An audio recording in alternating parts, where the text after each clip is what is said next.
नमस्कार, आप देख रहे हैं जवाब तो देना पड़ेगा और आपके साथ में विजेंद्र सोलंकी। सोशल मीडिया क्या महिलाओं के लिए खतरा बन गई है? जहां उनकी फोटो की नुमाइश की जाएगी, बोली लगाई जाएगी, उनके चरित्र पर सवाल उठाए जाएंगे और सोशल समाज इन घिनौनी हरकतों का हिस्सा बनता है।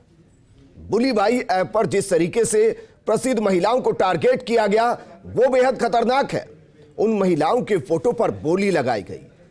ये सभी मुस्लिम महिलाएं थी, जिनके बाद इस घटना को देश में धार्मिक रंग देने की कोशिश भी की गई और यहां तक कहा गया कि मुस्लिम महिलाओं को बदनाम करने के लिए ऐसा किया गया। सरकार और पुलिस हरकत में आई, सभी आरोपियों को पकड़ा गया। चौंकाने वाली बात यह है कि लगभग सभी 18 से 22 साल की उम्र के अपराधी हैं। इसके बाद टेलीग्राम पर कुछ ऐसे ग्रुप सामने आए जहां हिंदू महिलाओं को इसी तरीके से टारगेट किया गया था। विवाद होने पर इन ग्रुप्स को भी बैन किया गया, इनके खिलाफ भी कार्रवाई की गई। लेकिन इन सबके बीच में दुनिया के जाने माने हेयर स्टाइलिस्ट हबीब का वीडियो सामने आया। जावेद हबीब का वीडियो सामने आया जिसमें वो बाल काटते वक्त महिला के बालों पर थूकता है और कहता कि इस थूक में जान है। सवाल यह है कि महिला के सशक्तिकरण के जोर में सोशल मीडिया पर कब तक महिलाओं के चरित्र का इस तरीके से चीरहरण होने दिया जाएगा? क्यों न ऐसे लोगों को तुरंत सख्त से सख्त सजा दी जाए, सलाखों में डाल दिया जाए। आज बात इसी मुद्दे पर की बहुत हुआ, अब और नहीं।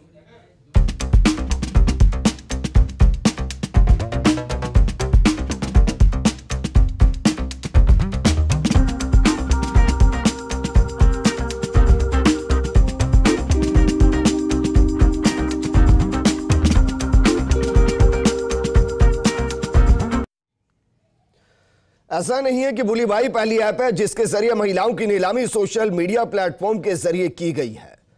इससे पहले बीते साल ऐसी एक एप्लीकेशन आई थी, नाम था सुली डील्स, लेकिन उस वक्त किसी की गिरफ्तारी नहीं हुई। गिरफ्तारी अभी तक जावेद हबीब की भी नहीं हुई, जिन्होंने महिला के बाल काटते वक्त पानी की कमी की बात कहते हुए बालों पर थूका और कहा कि इस थूक में जान है। और लोगों की बेशर्मी की हद देखिए, वहां मौजूद लोग हबीब की इस करतूत पर हंस रहे हैं, तालियां बजा रहे हैं। सबसे पहले इस वीडियो को देखिए सर।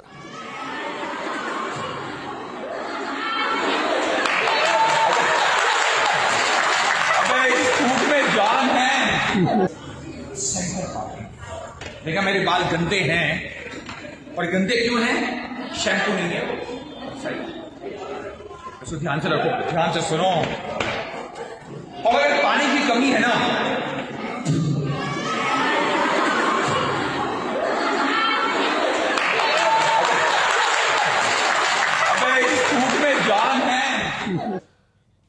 मैं यकीन से कह सकता हूं कि जावेद हबीब ने जब यह किया तो उनके अंदर बिल्कुल भी शर्म नहीं थी और महिला के साथ जो किया गया उसको लेकर पछतावा भी नहीं। लेकिन मुझे इससे ज्यादा अफसोस उन महिलाओं को लेकर, उन लोगों को लेकर हो रहा है जो वहां मौजूद थे और जिन्होंने इसका विरोध नहीं किया बल्कि हंस रहे हैं, तालियां बजा रहे हैं। क्या वाकई में सोशल मीडिया के निशाने पर महिलाएं आ चुकी हैं? किस तरीके से रोका जाए इन सब चीजों को? मेरे साथ बेहद खास पैनल मौजूद है। कांग्रेस नेता प्रवक्ता ज्योति खंडेलवाल जी हैं, मनोचिकित्सक अनीता गौतम जी हैं, सामाजिक कार्यकर्ता देवयानी व्यास जी हैं। अनीता गौतम जी, मैम सबसे पहले मैं जावेद हबीब साहब की मानसिकता को आपसे समझना चाहूंगा, जो इस तरीके की हरकत करते हैं और उस पर गर्व महसूस करते हैं और लोग तालियां बजाते हैं। देखिए, इसके अंदर तो सीधी सी बात है, जो उन्होंने किया है कि किसी भी महिला के ऊपर थूकना, एक्चुअली ये जैसे किसी भी व्यक्ति या किसी भी इंसान के ऊपर थूकना एक अपमानजनक, हम जिसे मानते हैं कि आपने उसके ऊपर थूक दिया, वही चीज इन्होंने सबके सामने किया है, किसी महिला के बालों के ऊपर थूका है, जो कि एक उनकी घृणित मानसिकता को शो करता है। मैं यहाँ पे हिंदू मुसलमान की बात नहीं कर रही, यहाँ पे एक इंसान, महिला पुरुष और एक इंसान की, दूसरे इंसान की बात कर रहे हैं कि उन्होंने उसके ऊपर थूका और उसका कहा पहले उन्होंने उसका मजाक बनाया कि यहाँ ये बाल इतने गंदे, बाल गंदे क्यों है? क्योंकि ये शैम्पू नहीं करती, पानी नहीं है, तो मैं अपने थूक से इसको ठीक कर देता हूं। जो कि जाहिर सी बात है, वो उस व्यक्ति, दूसरे व्यक्ति का मजाक उड़ा रहे, अपने आप को और ज्यादा सुपीरियर वो कहलाना चाहते हैं। और बाकी सारे लोग, चूंकि उनका नाम है, वो फेमस है, उनकी हर चीज को वो फॉलो करते हैं, इसलिए ये जो उन्होंने गलत काम किया उसके बाद भी वो उनके पीछे ताली बजा रहे हैं, उनको और प्रोत्साहित कर रहे हैं। अगर हम इसी तरीके से गलत काम को और प्रोत्साहित करते हैं तो जाहिर सी बात है सामने वाला व्यक्ति तो इसको और करेगा ही करेगा। तो अपने मुंह पर थूक कर दिखाते। बिल्कुल जाहिर सी बात है, अगर ऐसा ही है तो वो फिर किसने अपने कोई प्रियजन के ऊपर थूक कर बताते? उनके थूक में तो जान है, खुद का प्रियजन, खुद के बच्चे, खुद के घर वाले, उनके ऊपर क्यों नहीं थूकते? क्यों किसी सामने वाले को अपमानित करते हैं? देवयानी व्यास जी, अभी तक जावेद हबीब के खिलाफ कोई मामला दर्ज नहीं हुआ, इसको क्या समझा जाए? क्या ये इस तरीके का कृत्य नहीं जिसके खिलाफ मामला दर्ज होना चाहिए था? अभी तक जावेद हबीब को गिरफ्तार हो जाना चाहिए था। डेफिनेटली ये होना चाहिए था। ये बहुत ही शर्मनाक घटना है, बट मुझे यही लगता है कि महिलाओं को सबसे पहले जागरूक होना चाहिए था। इस वीडियो का जो रूप है ना वो डिफरेंट होना चाहिए था।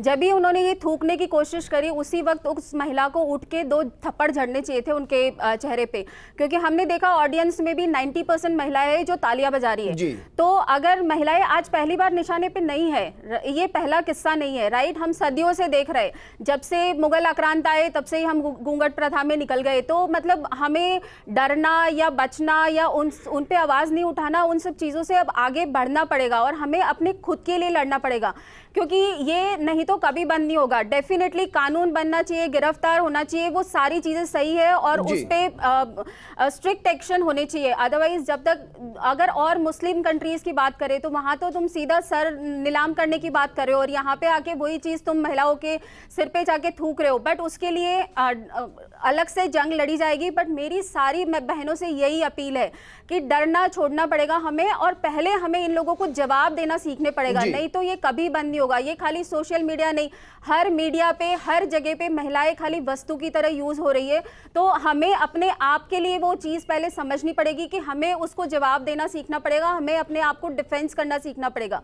अगर हम खाली कानून के भरोसे रहेंगे या फिर हम अपने आप को डिफेंस नहीं करेंगे तो हम इसी तरह से यूज होते रहेंगे, हम अपने आप पे तालियां बजाते रहेंगे, हम अपने आप पे हंसते रहेंगे, हम अपने आप के वीडियोस को वायरल करते रहेंगे, या फिर बहुत ज्यादा डर का माहौल हो जाएगा तो हम अपनी बहू बेटियां बच्चों को घर में बंद करके रख लेंगे। तो ये सोल्यूशन नहीं है, हमें लड़ना पड़ेगा, हमें आवाज उठानी पड़ेगी। हमारे साथ बीजेपी प्रवक्ता निमिषा गौड़ जी भी जुड़ चुके हैं, लेकिन ज्योति खंडेलवाल जी, सवाल आपसे मैम, यूपी के मुजफ्फरनगर का ये वीडियो बताया जा रहा है। सवाल मेरा यह है कि यूपी में एक नारा आया, लड़की हूं लड़ सकती हूं। अभी तक कांग्रेस का इस पूरे वीडियो पर कोई स्टैंड क्यों नहीं आया? कांग्रेस का बहुत साफ स्टैंड है। इस तरह की घटना करने, इस तरह की यूं कहें कि जिस तरह का एक ऐसे कहें कि शर्मनाक तरीके से या किसी को तो बहुत अपमानित करने के लिए, सामने मजाक बनाने के लिए इस तरह की घटना करना तो सीधे तौर पर निंदनीय है, अपराध है, और उसके खिलाफ उस महिला को जिसके ऊपर ये किया गया है तुरंत प्रभाव से उसके खिलाफ उसको FIR दर्ज करवानी चाहिए। अगर वो महिला कहीं से इस तरीके से दबाव में है तो निश्चित रूप से कांग्रेस उसके साथ खड़ी है, उसके साथ संघर्ष करने के लिए तैयार है। अगर पुलिस उसके खिलाफ FIR दर्ज नहीं करती है तो कांग्रेस स्पष्ट रूप से उसके साथ खड़ी होकर के साथ में जाकर के हमारे कांग्रेस के कार्यकर्ता, कांग्रेस के नेता उसके साथ FIR दर्ज करवाने के लिए, चाहे हमको धरना देना पड़े, चाहे हमको कुछ भी करना पड़े, हम निश्चित रूप से उसके साथ में खड़े हैं। तो कांग्रेस का स्टैंड बिल्कुल क्लियर है और ये इसमें कोई बात भी नहीं हो सकती। मुझे लगता है कि बात मैं तो ये बोलती हूँ कि उस महिला जगह एक पुरुष भी बैठा हुआ होता, उसके ऊपर भी थूकना क्या जायज हो सकता था किसी भी तरीके से? ये तो एक मानवता वाली बात है कि आप एक पुरुष जिसके, बल्कि हम एक तरफ तो ये बोलते हैं कि ग्राहक भगवान के समान होते हैं, आपको रोजी रोटी दे रही है वो महिला, अगर आप उसके बाल काट रहे हो तो आपका घर चल रहा है, अदरवाइज आपका घर नहीं चलेगा, आप इस स्थिति में नहीं हो, तो उसके बाद आप इस तरीके से अपमानजनक बात करते हो। ये निश्चित रूप से उसकी घृणित सोच है, एक सिक मानसिकता, एक बीमार मानसिकता का व्यक्ति जिसको हम कह सकते हैं वो है, और उसके खिलाफ एक्शन होना चाहिए। और कांग्रेस पार्टी का इसमें बिल्कुल क्लियर स्टैंड है। और मैं तो एक महिला होने के नाते भी कहना चाहूंगी कि बात बिल्कुल ठीक कही, उस महिला को उस समय खड़े होकर के उसको 2 थप्पड़ लगाने चाहिए थे जी। कि ये क्या कर रहे हो आप मेरे बालों से, आपको गंदे लग रहे हैं, आप नहीं काट सकते, मत काटो, आपको आपके पास पानी की कमी है, आप अपना पार्लर बंद कर दो, लेकिन ये क्या हरकत है? तो ये तो है ही कि लड़की हूँ लड़ सकती हूँ कि अगर बात है तो हमको अपने लिए लड़ सकने की जो हमारी काबिलियत है उसे हमें बाहर निकालना पड़ेगा, विरोध करना पड़ेगा, जहाँ जहाँ हमारे साथ गलत हो वहाँ पर उठ कर के आगे आना पड़ेगा, आगे आके संघर्ष करना पड़ेगा, तभी हम इन परिस्थितियों को बदल सकते हैं। नहीं तो आज पहले स्थिति ये थी कि अगर आप रात को महिला को घर से बाहर नहीं निकलना चाहिए, क्यों नहीं निकलना चाहिए? क्योंकि आप सेफ माहौल नहीं दे पा रहे हो, इसलिए आपने महिलाओं को घर बिठा दिया। पता चलेगा कुछ टाइम बाद कि आप सोशल मीडिया पे अपने अकाउंट्स बनाना बंद कर दे महिलाएं।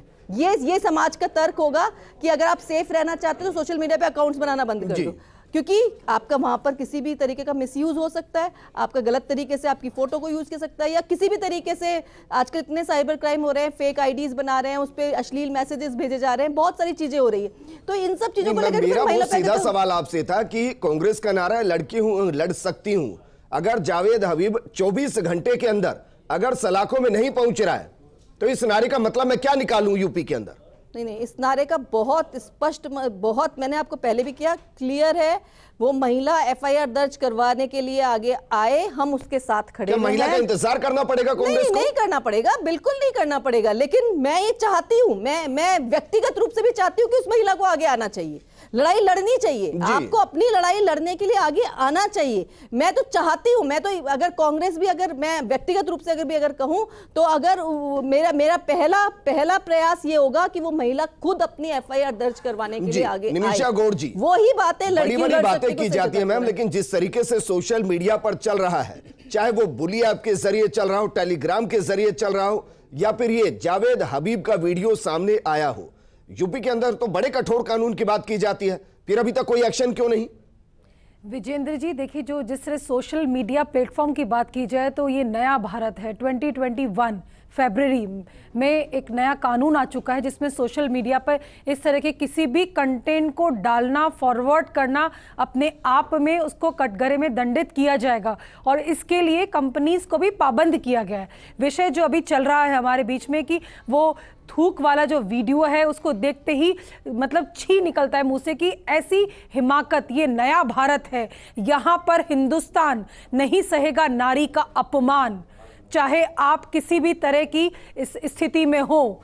आज जो जिस महिला के साथ हुआ है, या तो वो कार्रवाई करे, नहीं तो सोशल प्लेटफॉर्म पर आई हुई इस कार्रवाई को निश्चित तौर पे किया जाएगा, क्योंकि यहाँ पर नर या नारी की बात नहीं, या अपमान की बात है। और आज आप देखिए विजेंद्र जी, आज हम उस युग में जी रहे हैं जहां पर डिजिटल इंडिया को भी दंड की कार्रवाई से घेरा जा चुका है। आप किसी भी तरह के कंटेंट को फॉरवर्ड नहीं कर सकते हैं, आपको उसकी कार्रवाई करनी पड़ेगी और जवाब भी देना पड़ेगा। यहाँ पर नारी की बात है, नारी की अस्मिता की बात है, तो निश्चित तौर पर कार्रवाई होगी और होनी भी चाहिए। ये नारी जो है आज आत्मनिर्भर भारत की नारी है ये, और ये अपमान कभी नहीं सहेगी। अपमान तो सहा जा रहा है मैम, देखिए अपमान सहा नहीं जा रहा है, तालियां बजाई गई हैं। जो स्थिति है, जिस तरह से प्रस्तुतिकरण या देखने, मुझे नहीं लगता यहाँ पर चार बैठी हम लोग चारों ही इसका पुरजोर विरोध कर रहे हैं। वो भ्रम हुआ होगा या किस तरह से पेश किया गया होगा, मैं निश्चित तौर पर दावे से कह सकती हूँ कि आपके चैनल पर बैठी हम चारों महिलाएं एक सुर में कह रही हैं कि ये गलत है और इसे नहीं सहन किया जाएगा।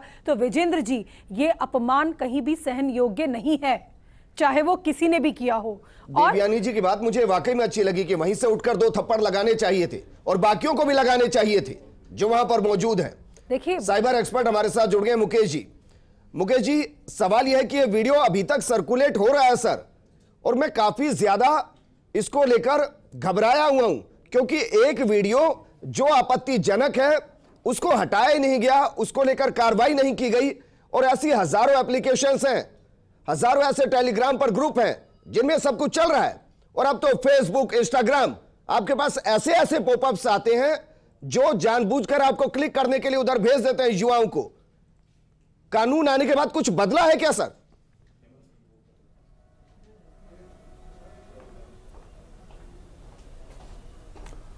पहली बात तो है, कानून में बेसिकली क्या है कि जो पॉलिसीज़ आई हैं, न्यू आईटी रूल्स आए हैं, उस आईटी रूल्स में ये है कि जो सर्विस प्रोवाइडर्स हैं उन्हें अपने इंडिया में लोकल रिप्रेजेंटेटिव रखने होंगे जो भारत मूल के हों, जो इंडिया से हों। उनको अपने ग्रीवियंस ऑफिसर्स रखने होंगे ताकि अगर कोई कोर्ट उन्हें बुलाए तो उन्हें वहाँ पे जाना पड़े, वो जाएं वहाँ पे और जो इशू हो उसको एड्रेस करें। और अगर ऐसा कोई इशू है जिसके अंदर उन्हें कोई किसी कंटेंट को रिमूव करना है तो वो रिमूव कर पाएँ। बट ये हम रूल्स में बना तो सकते हैं जी, बट सर्विस प्रोवाइडर्स की जो टेक्नोलॉजीज़ हैं हमें वो समझनी होगी। जैसे व्हाट्सएप है, टेलीग्राम है, सिग्नल है, ये जो एप्लीकेशंस हैं, ये application data end to end encrypted data है। इसमें वो चाह के भी कंटेंट को आइडेंटिफाई नहीं कर सकते हैं, तो वो रोकना चाहें तो रोकेंगे किसको? तो वो अल्टीमेटली नहीं रुक पाता है जब वो वायरल होने लगता है कंटेंट इस टाइप के ग्रुप्स में या प्लेटफॉर्म्स में। तो ये टेक्नोलॉजी ही ऐसी है, या तो उस कंप्लीट टेक्नोलॉजी को बंद करना होगा, गवर्नमेंट को कुछ स्ट्रिक्ट एक्शंस लेने होंगे, या फिर इस टेक्नोलॉजी में अमेंडमेंट जब तक नहीं होगा कि इसका solution technological service providers social media के कंटेंट को आइडेंटिफाई कर सकते हैं। तो आप उसमें देखेंगे 3 स्टेप पे कार्रवाई करने का दिया गया, या तो 24 घंटे में उसकी कार्रवाई की जाए, उसको सुनिश्चित किया जाए, 36 घंटे में उसको घेराबंदी, उसको रोका जाए वायरल करने से, और 15 दिन में कानूनी कार्रवाई, ऐसे करके 3 स्टेप्स पर है। और हर कंपनी को 3 ऑफिसर्स अपॉइंट करने होंगे, जो ऑफिसर्स सुनिश्चित करेंगे कि लीगल प्रोसेस कंपनी में उसका सोशल मीडिया में। आप कानून पढ़कर आए तो मैम आप ही बता दीजिए कितने सोशल मीडिया प्लेटफॉर्म ऐसे हैं जो इन कानूनों की पालना कर रहे हैं? देखिए विजेंद्र जी, ये फरवरी में आया है कानून, और कंपनीज को 1 साल हो गया मैम, 1 साल हो गया है, जनवरी में जी रहे हैं। देखिए निश्चित तौर पर आपको यदि लगता है, जो अकॉर्डिंग टू सेंट्रल गवर्नमेंट उन्होंने जो कानून दिया है उसके तहत यदि आपके पास कोई आपत्तिजनक कंटेंट आता है तो यथासन उस सूचना को दिया जाए, और सोशल मीडिया प्लेटफॉर्म पर ऐसे किसी भी आपत्तिजनक को फॉरवर्ड होने पे कानूनी कार्रवाई होती है। तो हमें कानून की जानकारी लेकर के सजगता, सतर्कता और अपने स्वाभिमान की रक्षा के लिए आगे आना ही होगा। मैं ये पूछना चाह रहा हूं, आप ये कहना चाह रही हैं कि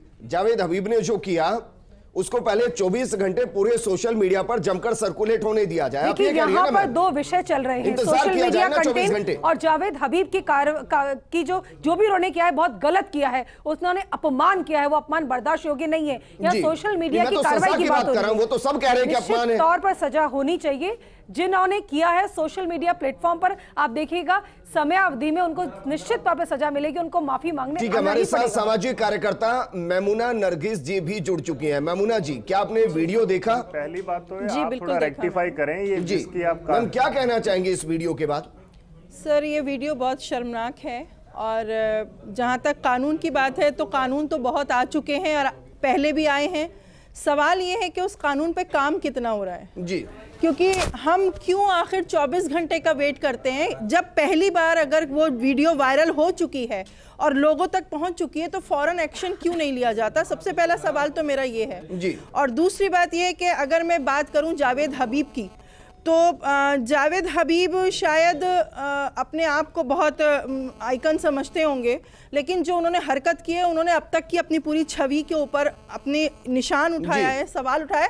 लेकिन सबसे बड़ी बात क्या है कि जो उन्होंने हरकत की है सर के ऊपर थूका है। देखिए जहां सवाल जावेद का आ गया है तो जाहिर सी बात है सवाल मुसलमान पर उठेगा और इस्लाम पर उठेगा। तो मैं वहाँ एक चीज़ क्लियर करना चाहती हूँ कि जावेद हबीब ने जो ये बात कही कि मेरे थूक में बहुत जो भी कोई वर्ड यूज़ करा जान है, तो मैं उनसे पूछना चाहती हूँ क्या वो क्या ऐसा क्या स्पेशल वो पूरी दुनिया में कोई स्पेशल तो उतर के वो आए नहीं है कि जो उनके थूक में स्पेशल जान है?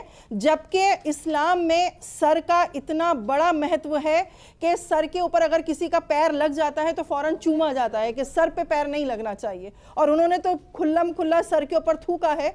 तो मैं इसके ऊपर चाहती हूँ कि उनके खिलाफ एक एक्शन लिया जाए और उनको ये एहसास होना चाहिए कि उन्होंने बहुत बड़ी इंसानियत के खिलाफ गलती की है जी। और जो जी अगर कोई एफआईआर नहीं कराता, क्योंकि जिस महिला के साथ ये हुआ है उनका वर्जन भी आया, उन्होंने कहा कि अब वो सड़क पर पेड़ के नीचे बैठे नाई से बाल कटवा लेंगी, जावेद हबीब की तरफ नहीं जाएंगी। बहुत सही फैसला है सर, उन्होंने कहा, लेकिन उन्होंने एफआईआर का जिक्र नहीं किया। मैं कह रहा हूं कि अगर एफआईआर नहीं होती, क्या मैं ये मानकर चलूं कि मेमुना एफआईआर कराएंगी जावेद हबीब के खिलाफ? बिल्कुल करा सकती हूं सर, बिल्कुल कराऊंगी। मैंने वसीम रिजवी के खिलाफ भी एफआईआर करवाई थी। मैंने हर उस पॉइंट पर जब भी सोशल में कोई भी बात आती है, चाहे किसी बच्ची का रेप हो, मामला हो, मैंने उस पर आवाज उठाई है और सोशल मीडिया पर आवाज उठाई है, चाहे वो कोई ऐप से रिलेटेड हो, चाहे ये जावेद हबीब की हरकत हो।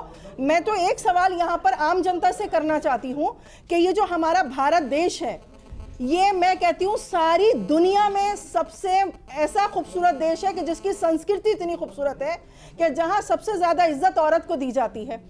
औरत के लिए कहा गया कि औरत देवी है, औरत लक्ष्मी है। अगर इस्लाम की बात करूं तो कहा गया कि औरत घर की रहमत है, बरकत है।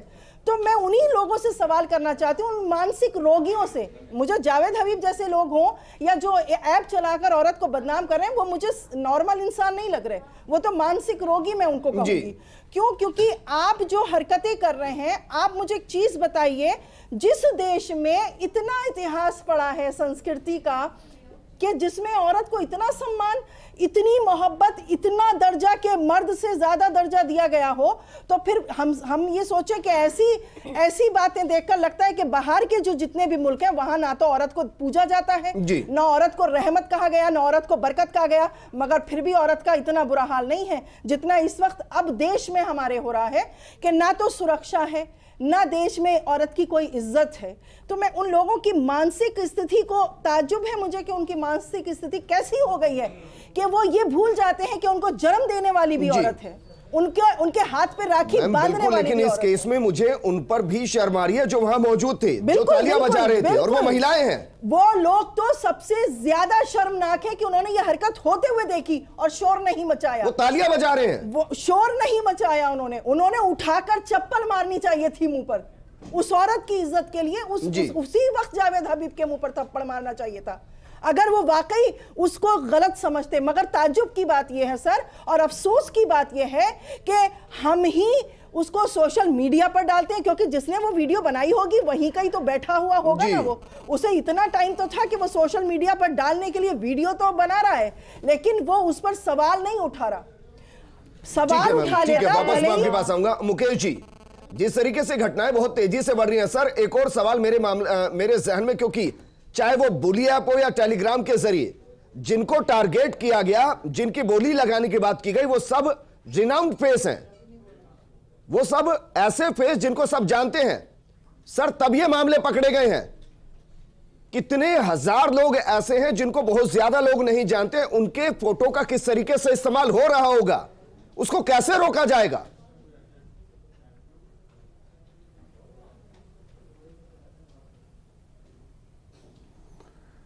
देखिए, इसको रोकना बहुत मुश्किल है, क्योंकि सोशल मीडिया पे अगर आपकी प्रेजेंस है, फ़ोटो आपको एटलीस्ट आप अपनी पर्सनल फ़ोटोज़ को तो प्रोटेक्ट कर सकते हैं, बट डिस्प्ले पिक्चर को कैसे प्रोटेक्ट करेंगे? अगर आप डिस्प्ले पिक्चर या तो आप लगाएं ना, तो खुद के लिए एक तो हर एक यूज़र को बेसिक अवेयरनेस होनी चाहिए कि अपनी प्राइवेसी की हर कोई रिस्पेक्ट करे, फ़ोटोज़ कम से कम सर्कुलेट हों और प्राइवेसी प्रोटेक्शन फ़ोटोज़ का होना चाहिए। सेकंड पार्ट जो पुलिस डिपार्टमेंट का आता है, ये जो इन्वेस्टिगेशन एजेंसीज़ हैं, उनका जो रोल प्ले होता है कि हाँ, अगर किसी की प्राइवेसी रिस्पेक्ट नहीं हुई है, किसी की प्राइवेसी वॉइड हो रही है, तो टाइम पे एक्शन हो। क्योंकि ये पर्टिकुलर केस तो काफ़ी हाईलाइट हो गया और हाइप हुआ केस, इसलिए एक्शन भी हुआ है, ये भी सही कारण यही है ना, क्योंकि इसमें रिनाउंड फेस है। बट मेजॉरिटी ऑफ केसेस के अंदर अगर केस रजिस्टर होते हैं तो फोटोज जी इसके अंदर तो खैर काफ़ी कुछ मीडिया में भी काफ़ी आया और काफ़ी हाईलाइट हो गया ये केस। मैं सेकेंडरी बात कर रहा हूँ कि जिस केस में अगर किसी का फोटो मिसयूज होता है तो वो केस भी सॉल्व हो जाते हैं, चैलेंजिंग नहीं होते। बट प्रॉब्लम ये है कि लोग जो हैं, काफ़ी यूजर्स जो हैं, वो अपनी प्राइवेसी की वैल्यू नहीं कर रहे। काफ़ी सारे केसेस के अंदर जो फोटोज और उसी वजह से वायरल होते हैं, इनफैक्ट लोग उनका फायदा उठाते हैं, फोटो को सर्कुलेट करते हैं और अलग अलग तरीके से उनका इस्तेमाल करते हैं। देवयानी व्यास जी, अभी दो तरीके की जिंदगी है मैम, एक जो हम सामाजिक तौर पर जी रहे हैं उसमें आप अवेयरनेस फैला सकते हैं, लेकिन जो सोशल तौर पर हम जी रहे हैं सबसे ज्यादा खतरा वहां पर है। वहां अवेयरनेस कैसे फैलाई जाए ताकि इस तरीके की घटनाएं आगे ना हो? महिलाओं को भी जिम्मेदारी लेनी पड़ेगी। इसमें बहुत सारे पहलुओं पे पैरेलली काम करने की आवश्यकता है, क्योंकि अभी क्या हो रहा है कि हर जने को सेलिब्रिटी बनने का एक नशा चढ़ गया है, राइट? चाहे महिलाएं हो, चाहे पुरुष हो, चाहे टीनेजर में तो ये बहुत ज़्यादा प्रॉब्लम हो रही है, क्योंकि आपके पास वो प्रॉपर नॉलेज तो है नहीं, आपके पास सिक्योरिटी अवेयरनेस नहीं है, आपके पास लॉ की अवेयरनेस नहीं है, आप आधा ज्ञान जो है वो ज़्यादा भयंकर होता है, वो हम सब जानते हैं। तो कुछ इसी तरह की वजह से ये हो रहा है कि लोगों की मानसिकता का हम शिकार बन रहे हैं एंड लोगों के ट्रैप में हम फंस रहे हैं। तो काफ़ी सारे पहलुओं पे हमें पैरेलली काम करना पड़ेगा। एक तो इस तरह के केस में भी अभी जैसे हम देख रहे हैं कि हम अभी वेट कर रहे हैं कि वो औरत आके FIR लिखाए, इसकी जगह हमारे पास मतलब गवर्नमेंट के पास भी कुछ, गवर्नमेंट खुद भी जाके FIR कर सकते हैं, उस पर जाके उस पर एक्शन करे, उसकी वैलिडिटी चेक करे। ज्योति खंडेलवाल जी, देखिए, बार बार ये तो बात बहुत क्लियरली सबके सामने आई गई है कि इसका धर्म से कोई मतलब नहीं है, इसका किसी व्यक्ति विशेष से कोई मतलब नहीं है, ये गलत घटना है और इसके खिलाफ मुकदमा दर्ज होना चाहिए।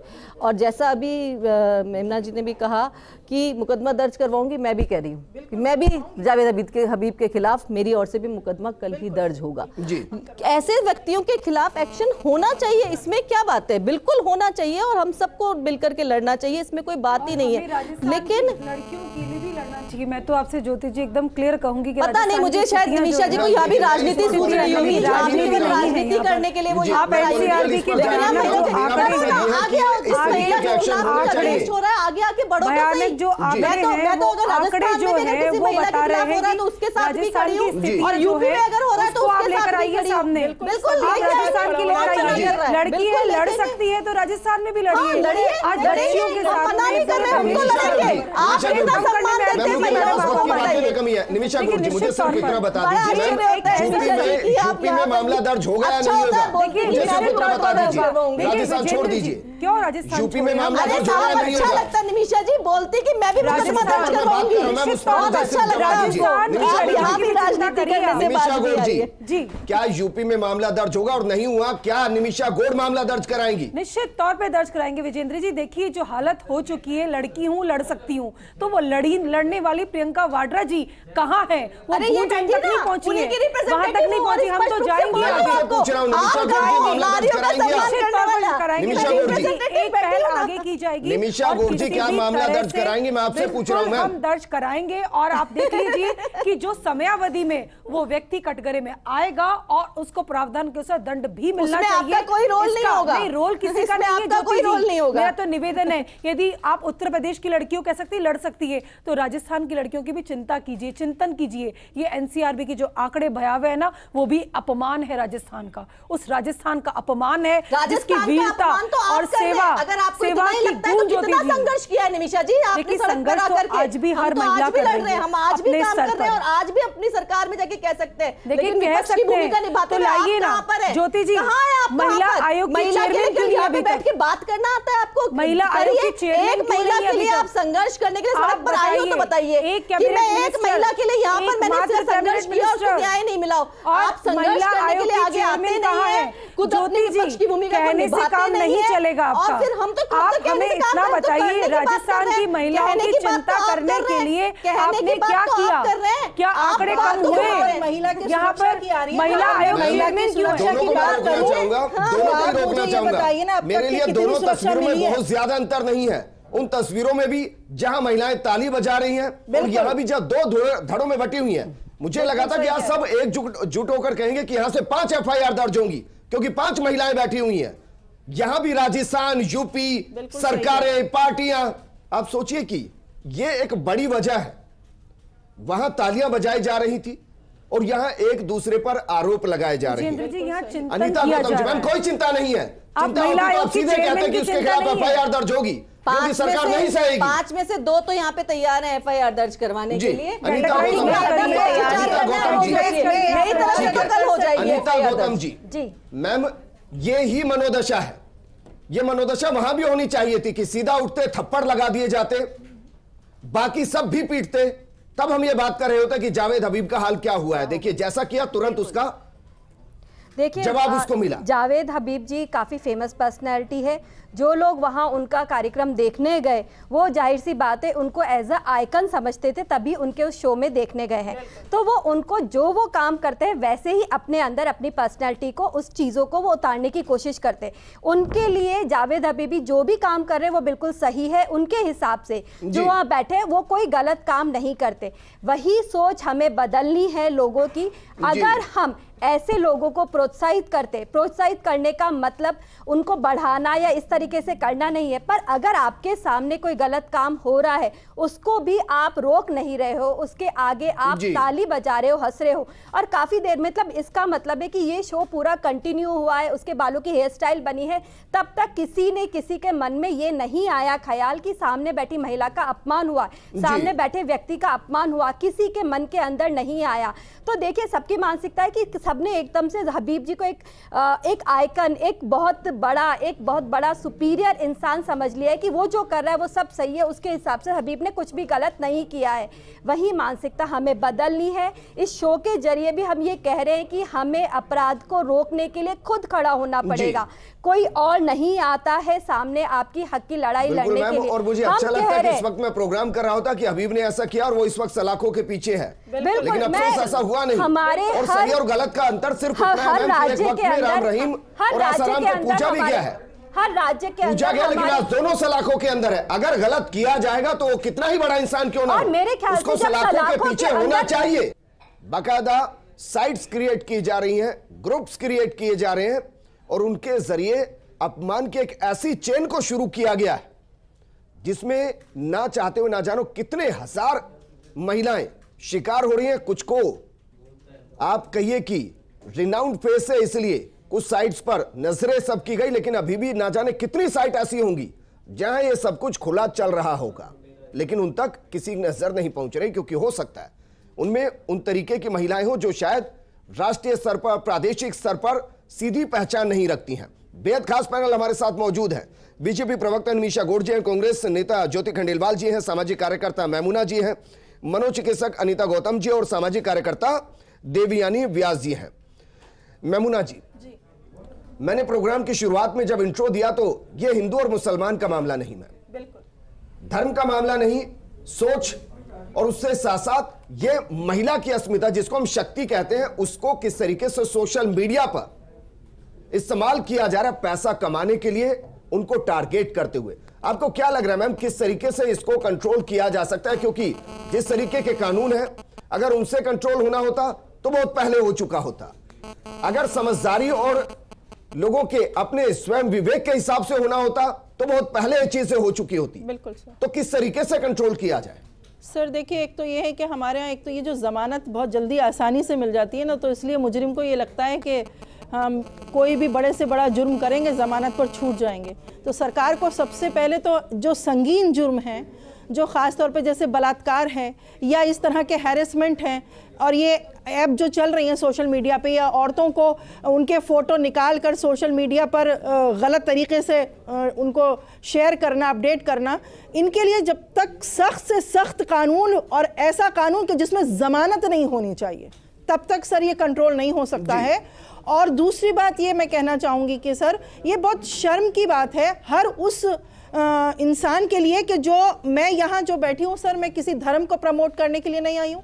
जावेद हबीब की बात करूं, चाहे उस बंदे की बात करूं जिसने ऐप चलाई है, वो भी किसी का भाई होगा, जावेद हबीब भी किसी का भाई है, और अगर वो मेरा भी भाई होता तो मैं आज उसके खिलाफ खड़ी होती, क्योंकि यहाँ धर्म की बात नहीं है, औरत की इज्जत की बात है। औरत चाहे किसी दलित के घर में पैदा हो, चाहे ब्राह्मण के घर में पैदा हो, हर औरत बराबर की इज्जत रखती है। और ये संविधान नहीं कह रहा है, ये ऊपर वाला कह रहा है। ऊपर वाले ने औरत को औरत बना के भेजा, ये हमने बनाया। दलित है या ब्राह्मण है या फना जात का है या फना जात का है, तो इंसान की जो पहचान है उसके कर्मों से और उसके चरित्र से होती है, ना कि धर्म से होती है।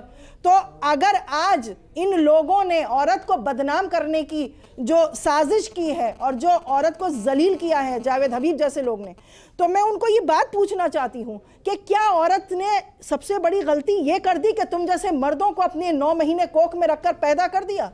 क्या उसका ये गुनाह है? उसकी सजा तुम दे रहे हो। तुम एक सांस लेते हुए गोश्त का लोथड़ा पैदा हुए थे, उसी औरत ने तुम्हें इंसान बनाया, इंसान बनाकर तुम्हें जीने का हुनर सिखाया। आज तुम उसी औरत को जलील कर रहे हो, आज तुम उसी औरत का अपमान कर रहे हो, आज तुम उसी औरत को गंदी नजरों से देख रहे हो। अगर ऑफिस में अगर ऊंची पोस्ट पे औरत है तब तो फिर भी सरवाइव कर जाती है, लेकिन अगर कोई छोटी पोस्ट पे औरत होती है ऑफिस में, तो किसी ना किसी बॉस का हैरेसमेंट झेल रही होती है वो बेचारी जी। उसके घर के हालात इस काबिल नहीं होते कि वो आवाज उठा सके। आज जैसे जिनके ऊपर थूका था वो ही आवाज नहीं उठा रही, वो कह रही हैं कि मैं नाई की दुकान पे बैठ के बाल कटवा लूंगी लेकिन जावेद हबीब के से बाल नहीं कटवाऊंगी। तो ये कोई हल नहीं है।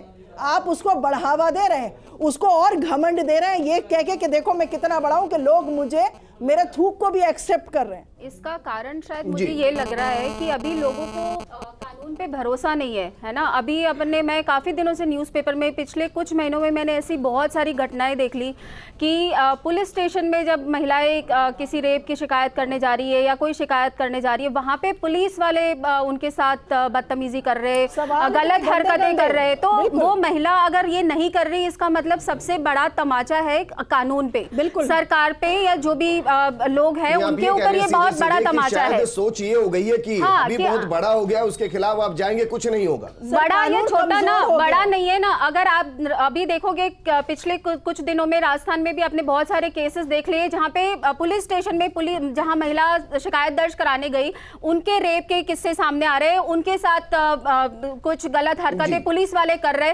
तो कहां से, वहां तो जावेद हबीब नहीं था ना, वहां तो कोई बड़ा इंसान भी नहीं था जिनके खिलाफ वो शिकायत कर रही है। बट वो जो ट्रस्ट है वो कहीं ना कहीं हम खत्म करते जा रहे हैं। तो उस ट्रस्ट को डेवलप करना पड़ेगा। ये वीडियो मैंने इसलिए लिया क्योंकि ये सोशल मीडिया पर बहुत तेजी से आगे बढ़ रहा था। और मैं बुली ऐप और उस तरीके के टेलीग्राम पर जो महिलाओं को हैरेस किया जा रहा है, उनको पता भी नहीं है, उनकी बोलियां लगाई जा रही हैं। आज मैं डिबेट में उस पर कर रहा हूं, क्या इजी अर्न टू मनी, क्या लोगों के जहन में हो चला है कि आप ऐसा कीजिए आसानी से जेब में पैसा आ जाएगा? क्योंकि बेहद चौंकाने वाली स्थिति है मैम। बुली ऐप को जो लोग चला रहे हैं वो 18 से 21 साल के लड़के हैं सर। उसकी भी वजह यही आ रही है सामने, एक तो बेरोजगारी और ये जो अशिक्षा जो इतनी फैल चुकी है हमारे देश में, एक तो इसका कारण है और एक बेरोजगारी का कारण है कि ये उल्टे सीधे ये टिकटॉक और ये क्या क्या चीजें, ये रील बनाकर जो ये वाहियात हम लोग, और हमारा देश सर हमेशा से, चाहे आप किसी भी धर्म को उठाकर देखिए, हमारे देश में मर्द ने भी शर्म हया दिखाई है, औरत ने भी शर्म हया दिखाई है। हमारा ये कल्चर नहीं है सर, लेकिन अब हमारा कल्चर बदल रहा है, पाश्चात्य संस्कृति की तरफ जा रहा है, उतना ही हम बर्बाद हो रहे हैं। ठीक है, लेकिन अनीता गौतम जी, मैम मैं उस सोच को ये समझना चाहूंगा क्योंकि 18 से 21 साल के लड़के, उनमें लड़की भी शामिल है जो इस पूरी ऐप को चला रही थी, उसमें एक लड़की भी शामिल है और उसकी भी उम्र 18 से 21 साल ही है जी। मैं इसको इजी अर्न टू मनी से ज्यादा क्या समझूं? देखिए, जो ऐप चल रहा है, जो साइबर के तरीके से या इंटरनेट के जरिए किसी के ऊपर इस तरीके से उनको अपमानित करना, उनको बेचना या उनकी फ़ोटोज़ को थोड़ा सा एडिट करके अपलोड करना, ये सब चीज़ें साइबर बुलिंग के तहत आती है। और साइबर बुलिंग इंडिया के अंदर बहुत ज़्यादा फैला हुआ है। क्यों फैला हुआ है और इसके जो विक्टिम्स वो कौन है? 15 से 14 साल से 20 साल के जो युवा भी नहीं कहेंगे, जिनको हम टीनेजर्स बोलते हैं, वो सबसे ज़्यादा है। टीनेजर्स क्यों ज़्यादा है? क्योंकि टीनेजर्स को इतने परिपक्व नहीं है कि उनको इतनी समझ भी नहीं है कि क्या वो अपनी फ़ोटो अपलोड करें, क्या चीज़ उनके लिए सही है, क्या चीज़ गलत है। अगर सामने से कोई मैसेज आ रहा है, वो उसको समझ नहीं पाते कि ये मैसेज सही है या गलत है, उसको वो अपनी सारी जानकारी दे देते हैं। कहीं ना कहीं ये एक बहुत बड़ा कारण है जिसकी वजह से साइबर बुलिंग इंडिया के अंदर इतनी ज़्यादा है। जो आपने बताया कि ये बुली ऐप चलाने वाले 18 से 20 साल 21 साल तक के हैं। क्योंकि इस समय उनकी मानसिकता देखिए कितनी ज़्यादा विकृत हो गई है, जिनको हम कहेंगे ना विकृत मानसिकता या एंटी सोशल पर्सनैलिटी जिनकी होती है, वही इस तरीके से काम करते हैं कि जो किसी और को टारगेट करते हैं। क्या होता है कि जब हम इंटरनेट पे जाते हैं, कि सामने से तो किसी को दिखते नहीं है, पर बैक में होकर, जिसका किसी को पता नहीं लगता है, वो बैक में होकर जो फेमस पर्सनैलिटी है उसको टारगेट करते हैं या फेमस लोग हैं उनको टारगेट करते हैं और उनका एक बदला रूप या फिर एडिट रूप लोगों के सामने प्रस्तुत करते हैं और उनका एक मजाक उड़ाते हैं, एक तरीके से अपमानित करते हैं। कहीं ना कहीं इस तरीके से वो अपनी कुंठा शो करते हैं कि हम पावर शो करें। वो उनकी पावर को एक जताने का तरीका है कि हाँ, होगा कि हम इंजीनियर हैं, हम एक्सपर्ट हैं, हम ट्रैप में नहीं आएंगे, हम पकड़े नहीं जाएंगे। हम अपने इस हुनर के जरिए किसी भी लाइफ को कंट्रोल कर सकते हैं, जबकि एक सही तरीका नहीं है। ये एक उनकी एंटी पर्सनैलिटी, जो एंटी सोशल पर्सनैलिटी है, उनको शो करता है। कहीं ना कहीं इसका एक बहुत बड़ा कारण समाज में एक जो असामाजिकता फैल रही है, मीडिया का एक बहुत गलत असर लोगों की मानसिकता पर पड़ रहा है, स्पेशली टीनेजर्स पर। समाज के अंदर नशा, ये भी एक बहुत बड़ा कारण है जो लोगों की सोचने समझने की शक्ति को खत्म कर देता है। बहुत सारे कारण हैं। ठीक है ज्योति खंडेलवाल जी, फाइनल कमेंट मैं आपसे चाहूंगा मैम, क्योंकि बीते 2 सालों में जो दौर देश ने देखा, उस दौर में बहुत कुछ बदल गया है। लोग मोबाइल के साथ ज्यादा चिपक गए हैं परिवार को छोड़कर। और बीते 1-1.5 साल में मैं भी कई डिबेट इसको लेकर कर चुका हूं, लेकिन हर बार ये मामले बढ़ते जाते हैं, कम नहीं हो रहे हैं। कंट्रोल कैसे किया जाए? बिल्कुल विजेंद्र, ये तो एक देखिए बहुत चिंता का विषय है कि जैसा हम कह रहे हैं टीनेजर्स में 14 से, और अभी भी हमने देखा कि 18 से लेकर के 21 साल के बच्चे ही कहना चाहिए उनको, वो उसमें इन्वॉल्व हैं इस तरह की गतिविधियों में।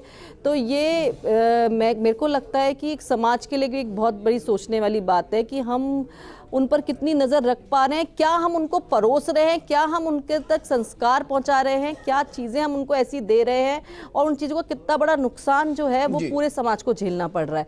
तो निश्चित रूप से मुझे लगता दोनों है कि भागीदारी उनको थोड़ा और फोकस करना चाहिए कि बच्चा मोबाइल पर कर क्या रहा है, की जरूरत है, फिर बाद में जेल में रोटियां लेकर जानी पड़ेंगी। बिल्कुल जो हो रहा है। निमिषा गौड़ जी, 2 लाइन में मैम। देखिए विजेंद्र जी, मैं ये कहूँगी सतर्कता के साथ में हमें उन जो नए प्रावधान है सूचना प्रौद्योगिकी नियम 2021 के अनुच्छेद 4 और उसके सेक्शन 2 में क्लियर है कि गलत मैसेज पहला कंटेंट किसने भेजा इसका कंपनी को जवाब देना ही पड़ेगा। एकदम नियम बनकर इन कड़े कानूनों को फॉलो करने के साथ में यदि सोशल मीडिया पर हमको कहीं भी किसी भी तरह का कंटेंट मिले तो हम कानूनी कार्रवाई के पाबंद करें और उससे दंड प्रक्रिया से होगा कि वो गलत करें। देखिए अभी पकड़े गए सोच को कैसे डाइवर्ट किया जाए रोजगार के जरिए, बाकी चीजों के जरिए। सवाल ये है सतर्कता से सोच बदली। मेरे पास अब वक्त की कमी है। मुकेश जी, फाइनल कमेंट मैं आपसे चाहूंगा सर। यंगस्टर जो अभी या तो कॉलेज में पढ़ रहे हैं या पढ़ाई करके ही निकले हैं, वो इस तरीके की एप्लीकेशन को रन कर रहे हैं, उस सोच को बदला कैसे जाए?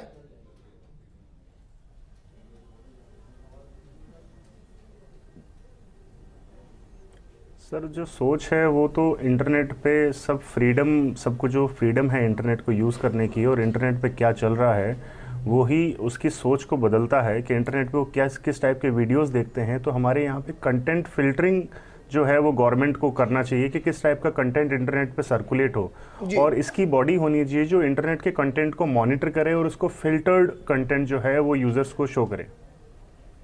शुक्रिया सर हमारे साथ जुड़ने के लिए। बाकी मेहमान आपका भी बहुत बहुत शुक्रिया हमारे साथ जुड़ने के लिए।